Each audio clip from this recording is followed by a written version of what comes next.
Welcome to Storytime with Hannah. Today we will be reading What's Going Down in Prairie Dogtown, written by Alan J. Bartels, and illustrated by Hannah Segura.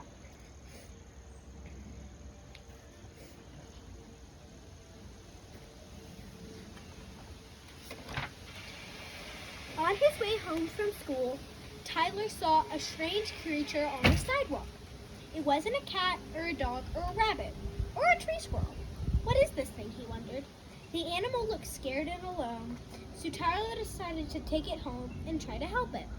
Back home, Tyler opened the encyclopedia that his grandfather gave him and searched the pages until he found what he was looking for. The animal was a prairie dog. Reading that prairie dogs live in large family groups made Tyler sad to see this one alone.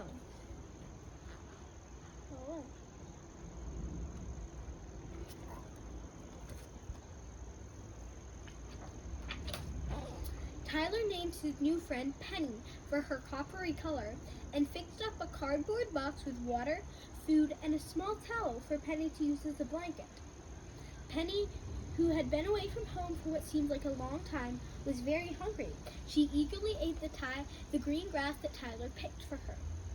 That night, Tyler had a bad dream about the time he got lost in a large store. He was afraid that he'd never see his mommy again. When he woke up, he couldn't help but wonder if Penny missed her mommy.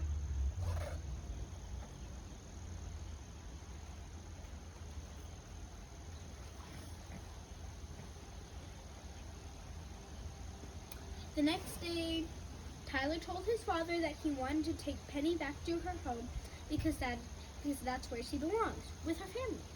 Tyler's father was very proud of his son, and they took Penny to the Prairie Dogtown in the hills behind their house.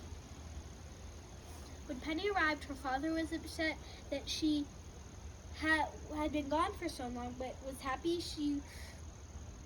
that she was home again, safe and sound. Her family feared that a coyote or a hawk had caught her.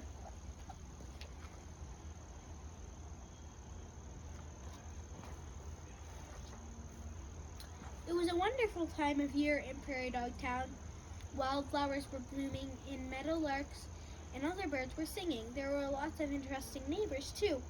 Penny and her family munched the green grass all day long, keeping it short so they could watch for coyotes and other animals that like to eat prairie dogs.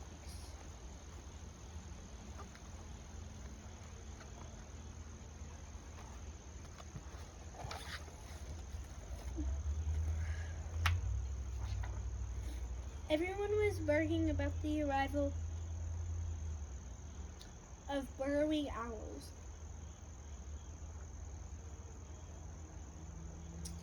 Everyone was barking about the arrival of burrowing owls. Every year they came to Prairie Dogtown to hatch their eggs. They borrowed burrows from the prairie dogs, like so many other animals do. Penny thought the owls peeking up out of the holes in the ground looked funny. She wondered where the burrowing owls would live if there was no place for them to stay in Prairie Dogtown.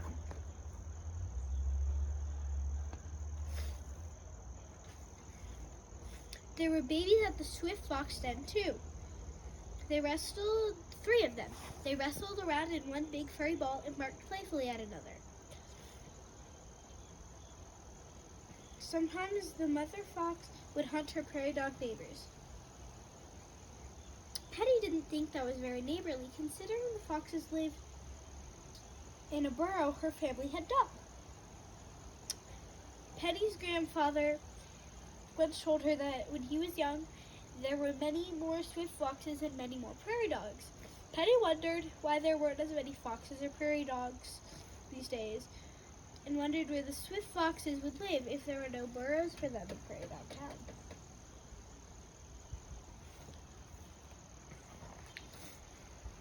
When the prairie dogs ate grasses, rested, and watched for predators, the neighbors were always coming and going. Black and yellow tiger salamanders lived in the underground burrows, sometimes even sharing Penny's room with her. Box turtles, rattlesnakes, beetles, And bull snakes live there too.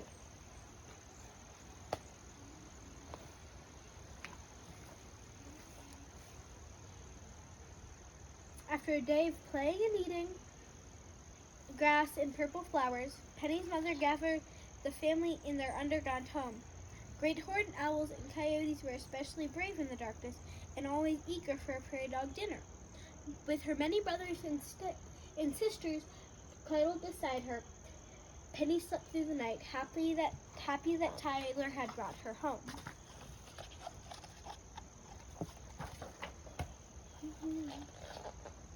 Prairie chickens woke Penny the next morning. With their puffy air stalks, strange booming noises, and fancy dancing caused the prairie dogs to stop and watch their performance. Penny enjoyed these shows and wondered where the prairie chickens would dance if there was no Prairie Dogtown.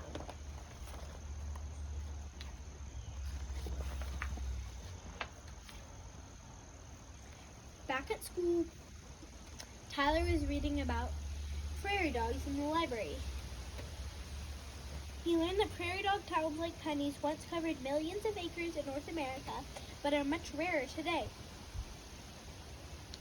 He also learned about the black-footed ferret, a sleek weasel-like animal that hunts prairie dogs for food and, like many other animals, uses their burrows as a place to live and raise their young. Tyler learned the black-footed ferrets are now very rare, and that made him sad. He had a nice place to live, with lots of land for his brothers and sisters to explore, but he got very sad at the thought of prairie dog towns being destroyed, leaving many animals with no place to live.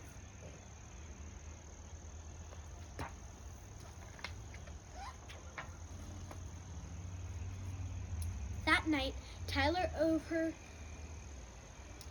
his parents talking about a man who wanted to buy some of their land to build houses on.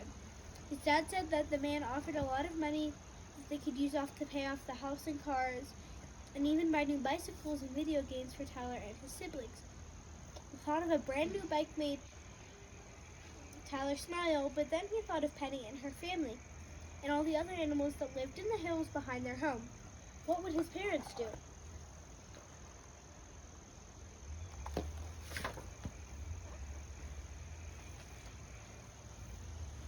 The next day, Penny was eating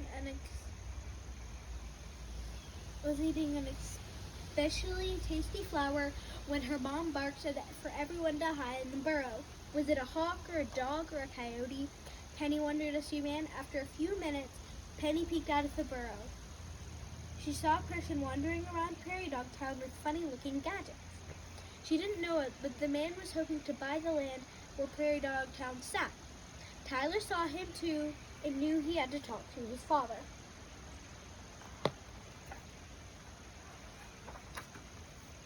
Tyler looked around at all of the neighborhoods with new houses and remembered how scared Penny looked when he discovered her.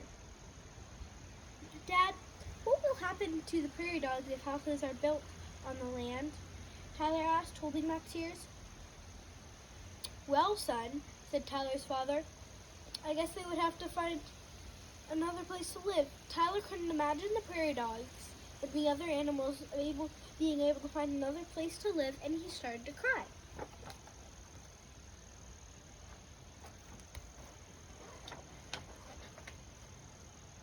You know, Tyler's father said, I bought this land when you were born because it was where I played when I was your age. There are many more prairie dogs like Penny around here back then, and lots of other animals too. It seemed like there was enough space for all of the living things. Tyler knew things had changed then, and he wasn't so sure it was for the better. Son, his father began again, your mother and I decided not to sell the land after all. This is a special place to me, and I know now it is a special place to you, too.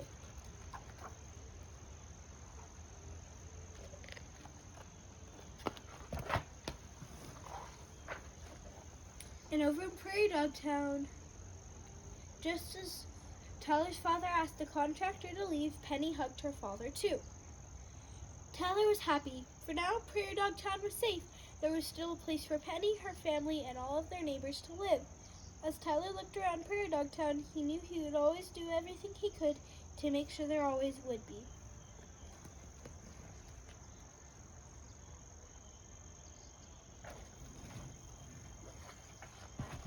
The end.